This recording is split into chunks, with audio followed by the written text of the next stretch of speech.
దేవుడు 3 రూల్ పెడతాడు సంసోను పుట్టినప్పుడు. ఏంటి? వెంట్రుకలు, తల వెంట్రుకలు కత్తిరించకూడదు. ఈయన ఎంత విసిగిపోయాడంటే ఆయన పవరే ఇక్కడ ఉంది. ఆ తల వెంట్రుకలు అని చెప్పి ఆమె ఒడిలో పడుకున్నాడంట. ఏం చేసింది? అంత కట్.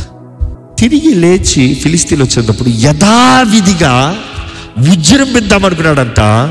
కానీ బైబిల్లో రాయబడి ఉంటుంది, సంసోను ఎరగలేదు, దేవుడు అతన్ని విడిచిపెట్టాడండి.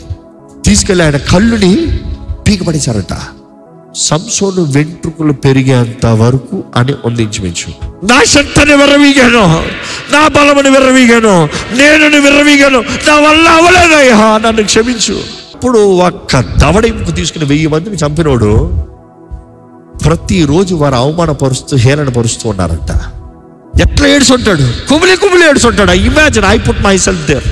ఫిలిస్తీ ప్రజలందరూ చేరి పెద్ద డేగన విగ్రహానికి సెలబ్రేషన్ పెట్టేటప్పుడు, తీసుకురండి రా మన ఎంటర్టైనర్ తీసుకురండి, కామెడీ ఫెలోని తీసుకురండి, ఆ యెహోవా పక్షాన వచ్చాడు చూడు, ఆడిని తీసుకురా, మన పట్టి పెట్టుకున్నాం చూడు, తీసుకురా, ఆ గుడ్డోని తీసుకురా, ఆ వేస్ట్ ఫెలోని తీసుకురా. సంసోను ప్రార్థన చేశాడంట మరొక్కసారి, దేవా ఇంకొక ఛాన్స్ అవ్వా. ఒక్క చివరి ప్రార్థన చేసి మూల స్తంభాలని పట్టుకున్నాడంట. అంటే ఏమైంది అక్కడ? God said yes, come on. సంసోను జీవిత కాలంలో చంపిన వారందరికంటే ఆ రోజు ఆ రాత్రి అక్కడ చంపిన వారు అధిక మంది అంట. ఒక్క దెబ్బగా పడినప్పటికీ ఒకడు పారిపోతాను కూడా లేదు. గొప్ప కూలింది మొత్తం. What am I trying to say?